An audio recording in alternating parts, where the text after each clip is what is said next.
Welcome, one and all. Welcome, welcome, welcome. How are you? You good?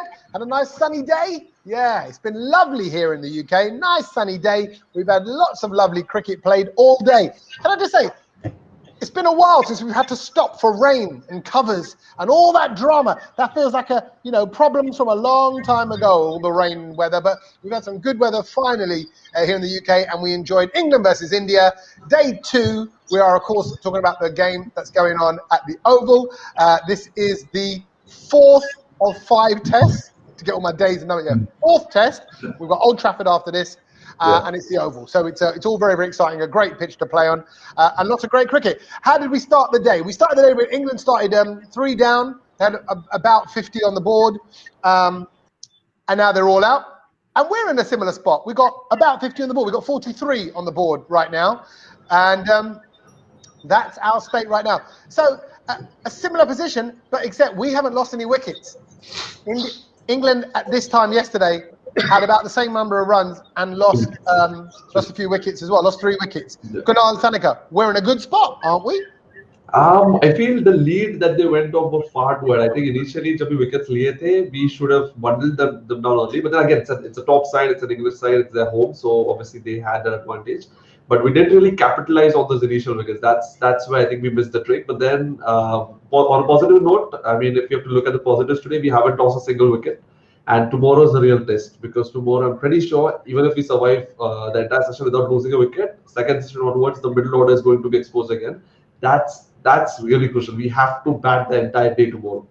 Yeah. And last time also the same thing happened. Yeah. We were batting. There was like same situation exactly, and there was no wicket from our side. Yeah. And the next day, before lunch, I guess there were 2 wickets gone. So I was like, please, no repeat telecast this time. Seriously. No. Sorry, Kunal, could I just have that sound effect one more time for when wickets go? What happens? Kunal? Snap, I think it was a snap. No, it was a bam. Very serious. That's how, hey, I feel like you're a strict parent telling your kid that's how life goes. Sometimes, bam. You know, love can come, love can go. This morning, though, we were, Kunal and Sanika, you were here, we were talking about Afzal as well. And Afzal called Ollie Pope's ability. He said, well, we know Ollie Pope's a walking wicket. He's going to go. He's going to go.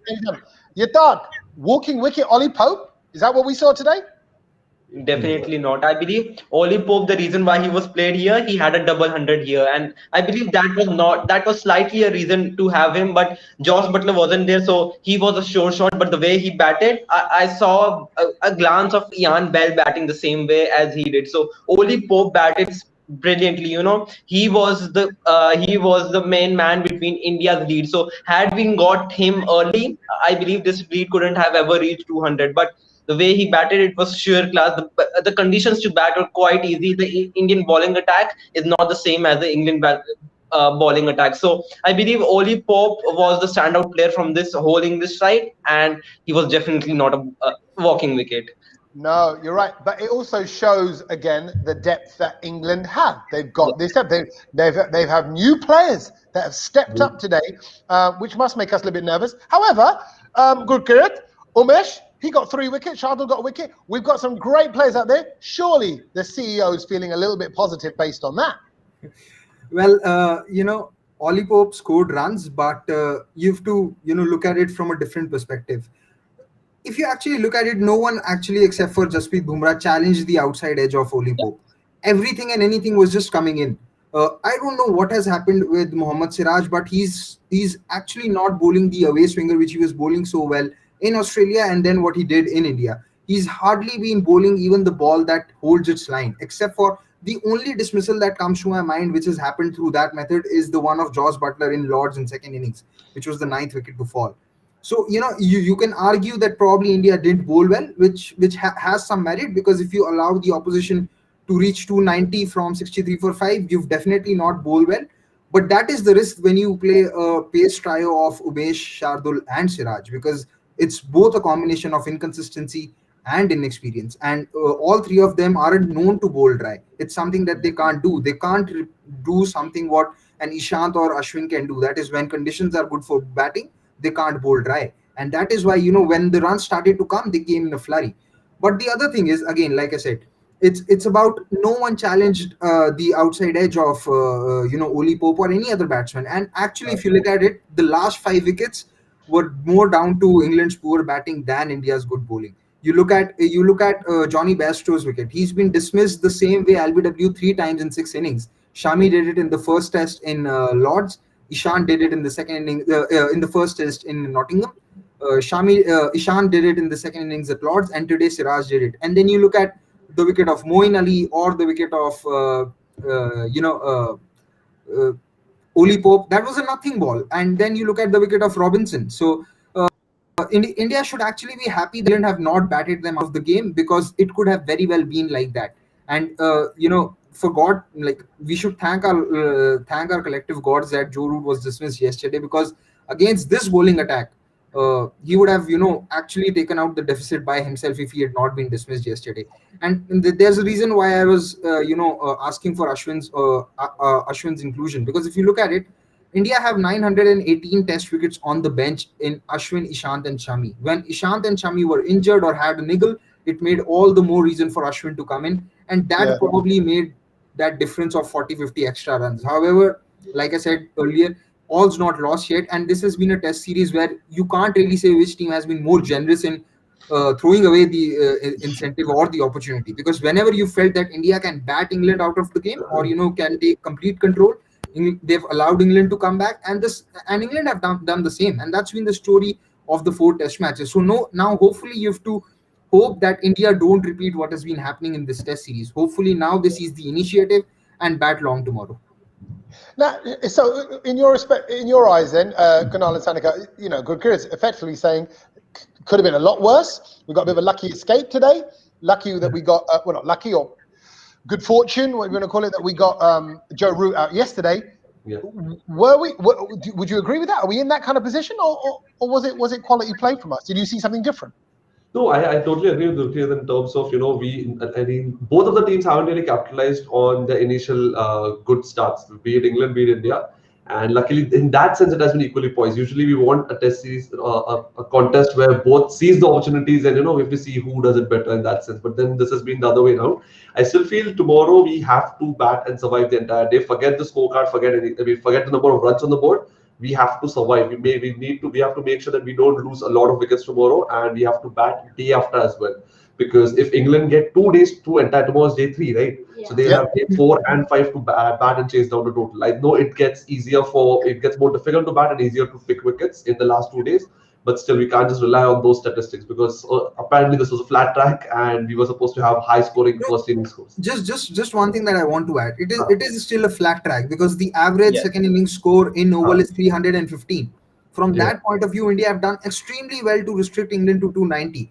Where we have actually let go of the advantage was that the average first inning score is 340. We scored 190. So that is where we have to cover up. And again, like Kunal was mentioning, tomorrow the first session has to be about preserving the wicket. There should actually be no talk of the stupid word intent. There has to be no talk of the stupid word intent, because there are 3 days to bat. There are 3 days to play. It is not a race against time. It is not a T20 game. You have to bat for survival. I'd actually lose my head if I start people talking about intent. There are 3 days. So what word would you use? Is it be content rather than with intent? So don't hit the ball with be nice and content. Be like wusa, like the yoga pose. I'd say be pragmatic. Like how the Indian openers were today. Cash on the opportunity that comes your way, but at the same time, look to leave as much as possible, because once the Anderson has already bowled 130 plus overs. The real threat that is in this bowling lineup as of now against India is Vokes, because he's the freshest of all bowlers, and he's really not bowled that much as compared to the other 3 bowlers. So as long as India can, keep Anderson and a little bit of Robinson at bay, then Vokes will come under pressure. So they have to be content with it, and hope that there's that little bit of luck which the Indian openers had today, because Rohit got dropped. Rahul was beaten quite a lot of times. So you have to hope that there's a little bit of luck also in their favor, and there's no stupid mention of the word intent. Okay, if I'm honest, Gurkrit, you've called the word intent stupid, crazy, not needed, but the only person who's using that word is you. Okay, so you say it 5 times. You see, but now because it's like if I say don't think about bananas. You're gonna think about bananas, right? Just stop saying it. Let's not even talk about that. The I word, that word. Let's cross over right now to the Oval. This is where the Bharat Army team, the Bharat Army fan group, our boys, the force of nature that is the Bharat Army. They're there. Let's see what the mood's like at the Oval.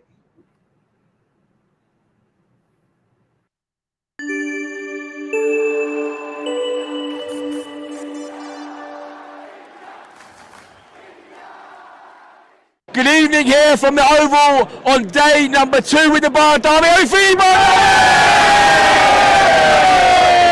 Listen, it was a tough day on day 1, but day 2, Akshay, summarise day 2 for us. It's another rollercoaster day, to be honest. We had them 62 for 5. We thought this is our test match, but it was an amazing partnership. Bairstow and Pope batted beautifully. We just couldn't get them out, and they got a considerable lead, but last session here, we couldn't ask for anything more than to not lose a wicket. We're going in tomorrow, 55 odd runs in deficit. But the way these guys batted, we've got a lot of confidence going into tomorrow. Bat the whole day tomorrow, a bit of the next day, and it's game on. Yeah, look, Alish, there's a long time still left in the match, right? Long time, still 3 days to go. What do India have to do to win this match? I think we need to back our boys and build on the start that openers have given. Like, Rohit and KO have given us a brilliant start. As Akshay said, the deficit is 55. If we can get a 300, 250, even a 250 odd lead, we're in a good position. And Jadeja is going to come into day 4, day 5. Yeah. All right, so listen, join us for day 3 tomorrow with the Bharat Army. Come on, boys. Come on, India!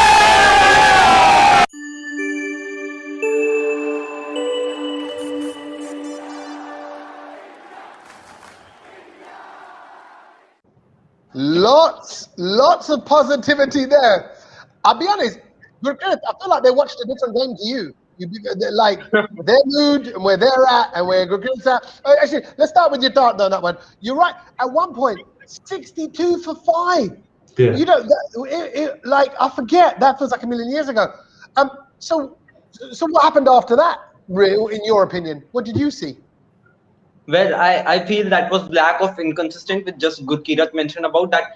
When you play Umesh, Shardul and Siraj together, then that thing was yet to happen. I was expecting that, Umesh Yadav is a fantastic bowler, but the problem with him is with that he is not consistent enough with his line. Same goes with Shardul and same goes with Siraj. Siraj was looking good the test before. He was excellent at the Lords, but at Leeds and at Oval, I felt all these lines were pretty much inconsistent. If we had bowled at the right line, with Jasprit Bumrah was bowling accurately, I felt that this lead of 99 couldn't have arisen, and maybe we would had a chance to get a lead of 10 to 20 runs, and that would have been a major aspect. But inconsistent line, and I will say that the partnership between Johnny Bairstow and Oli Pope actually changed. It was looking more like of an ODI game. They were scoring boundaries after each ball, and it was really disgusting to watch that. But I felt that they somehow tried to pull off, and even they were sort of lucky the way they got the last 4 wickets. Otherwise, the way the tail enders was batting, I felt that they can even take this day out and they can bat the next day tomorrow. So I feel that it was the inconsistent and inexperienced bowling lineup which helped in this disaster. But still India did well because this is a fresh batting condition pitch and you can actually bat well. So I believe from the game aspect, we have done pretty good, but we could have done even better. Yeah. Why is it, Kunal and Sanika, that when your dad says that we take wickets, it's luck? We were lucky to get those wickets. Were we lucky, or did you see something else? Did you see some skill in that play?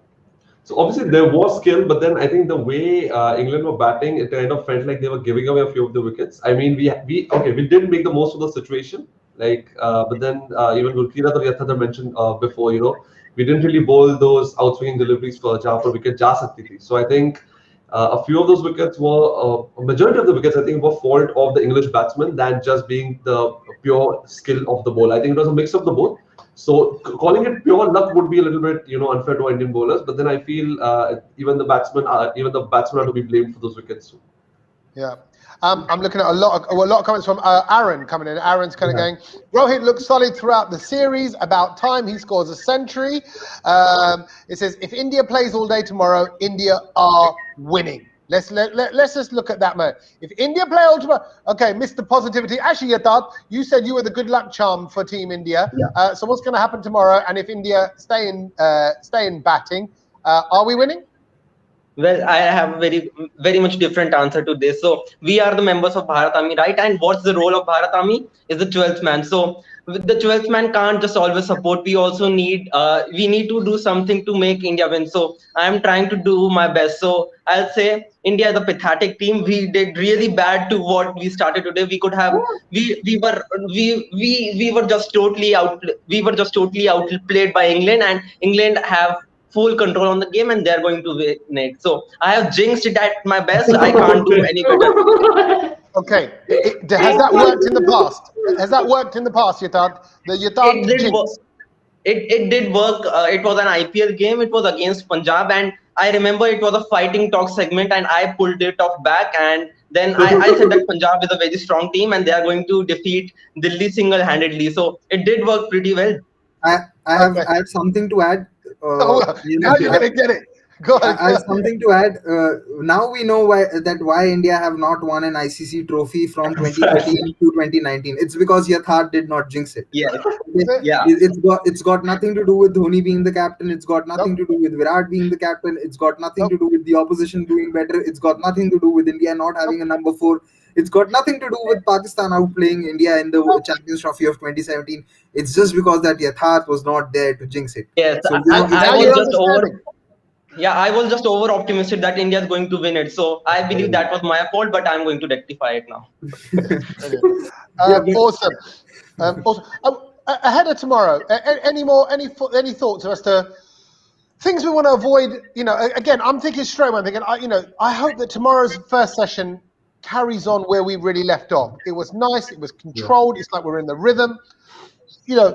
Have we got it in us to continue that? Is this now, as our 4th test in England, are our players maybe finding a rhythm? Are we hopeful they're finding a rhythm? Can you see any test match rhythm coming through, Kunal and Sanika? Looking at first innings, it's really hard to say. The openers, yes, I think KL and Rohit are going to do well. Virat probably will do well, but then Rahane and Pujara are a big question mark. I hope they do well, because tomorrow again they don't have to hit those runs. They don't have to go for a quick to keep the scoreboard ticking. They just have to survive on the crease. I think Pujara does that well, Rahane does that well, and this will in fact help them to regain the touch as well. I mean, Rahane, it has been a big. I keep on seeing Gurkeet's post on Instagram that his average is dropping. And as Indian fans, we all want Rahane to do well. I mean, there's no question of what kind of a player he has been over the years. But his performance and his form has really dropped and got below par. It's not the Rahane that we know. So we want him to do well, and for that he just has to survive tomorrow. Hopefully he doesn't even come out to bat tomorrow. We'll hopefully not lose that many wickets. But it's really hard to say that. And I think again, I don't think Ravindra Jadeja will be called down the order. I think it was the first innings they did that because for a different reason. Right now we don't really need to score those many runs. I mean, quick fire runs. So I don't think keeping Jadeja before would be useful as such. Yeah, and if Rane is not playing tomorrow, then we can get Javo in. Oh yeah. In between, Javo is arrested for what he did today. Yeah. I have something to add on the Jadeja bit. I'd actually like India to continue with that tactic in the next 3 innings. Whenever it happens tomorrow and in the next test match. The reason why I say that is because your top 5 are all right-handed. So there's nothing to disturb the lengths of the English bowlers. It's very easy for them to get into a similar kind of rhythm because you have right-handed batsmen on both ends. So purely from that point of view, I want Jadeja to be tried at number 5. And who knows that if there's a decent start, and Jadeja's probably coming in at around the 50th, 60th over, you can actually use his batting a lot more than what you're doing right now, because at this point of time he gets stuck with the tail, and once he gets stuck with the tail, he is nowhere to go. It's actually him hoping to God that whatever shot he plays, it connects and it goes for a boundary, and hopefully something works out for him. So for me, the what I'm going to say, is probably going to disappoint the people who are listening, but I wouldn't worry now, Gurkit. I wouldn't worry now. I think it's too late. This, I think you've this disappointed is enough. It's okay. this is essentially a four batsman team as of now. The two openers, Virat and Jadeja, because Rahane is not able to buy a run, and I don't think Pujara is going to get those freebies once again, which he got in the last innings. I think they are going to tie him down once again. And at this point of time, I don't think Rishabh Pant trusts his defensive technique as such. I think Rishabh Pant is so much in a mental hassle that he doesn't really know where his off stump is, and which is why you see him playing all those shots which are defied of all sense. Some people, his supporters, would actually say that okay, this is how he plays his natural game, but no, that's not right, because he's a far more intelligent player than what he's displaying at this moment, and he has a far better defensive technique than what he's displaying at this moment. So it's down to four batsmen essentially, and if those four can do something, it's well and good, because at this point of time, Ajinkya Rahane doesn't inspire any confidence. If he does do something, then it would be probably an innings for the ages. But it's unlikely, because since 2015, his average has dropped for below 40 for the first time. He's now averaging 9.96. It was below it was below 40 versus South Africa. So how big of a rut he is and mentally. So it's essentially down to four batsmen, and if Indian openers are gone within the first session, this game could very well be over tomorrow if it happens. Yeah. Okay. And as we know, anything can happen. Sorry, who was that? Was that your dad? Yeah. Another thing which I would like to mention about Jadeja is that he deserves a chance upper, because we have seen a lot of time that he is looking in a good rhythm. He is leaving the ball outside off and he's looking quite bit comfortable. But the thing is that he got stuck with the tail, and then he has only one way to go, is that skyway. So I believe that tactical thing with Gurkirat mentioned, that left-right combination also is a factor, but it's hard time that he comes ahead, because when he comes ahead, he is given a role proper as a batsman, and I don't feel that he's more of all-rounder, which he was considered before. I hardly felt that he's bowling that great to get wickets. So India considered him as a proper batsman and played him. So I felt that decision of promoting him up, sending him ahead of Ajinkya Rahane, it's not that demotivating Ajinkya Rahane, but Jadeja, I feel, is a better batsman than what Ajinkya Rahane is, and the way he plays, I believe this technique might be successful for him in England. Okay. Agree with that, Kunal Tanaka? Final word? Fair. I just feel tomorrow that won't be the case, because we want someone like Rahane to stay on the crease. If Jadeja's there, there's constant ticking of the scoreboard. But then again, I feel Jadeja would actually play as the game demands as well. So I think that also works well in that favor. But the first innings, it was a great decision to bring him up the order, because previous multiple shows we've already spoken about this, how he always gets stuck with the tail.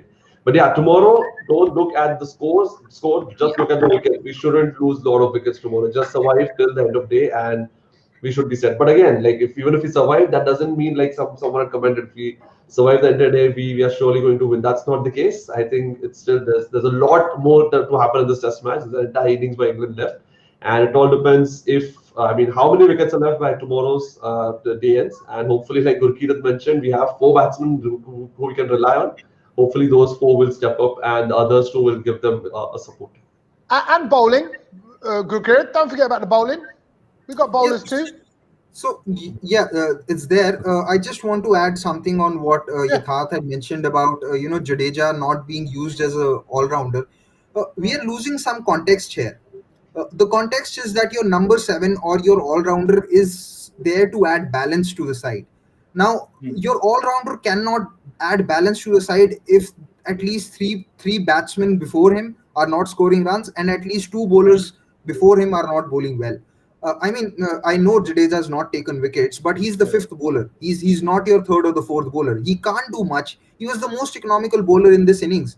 And if you look at it, in the entire series, he's bowled 92 overs at an economy rate of 2.4, which is the second best economy rate. He's conceded runs at a lesser rate than everyone else except for James Anderson.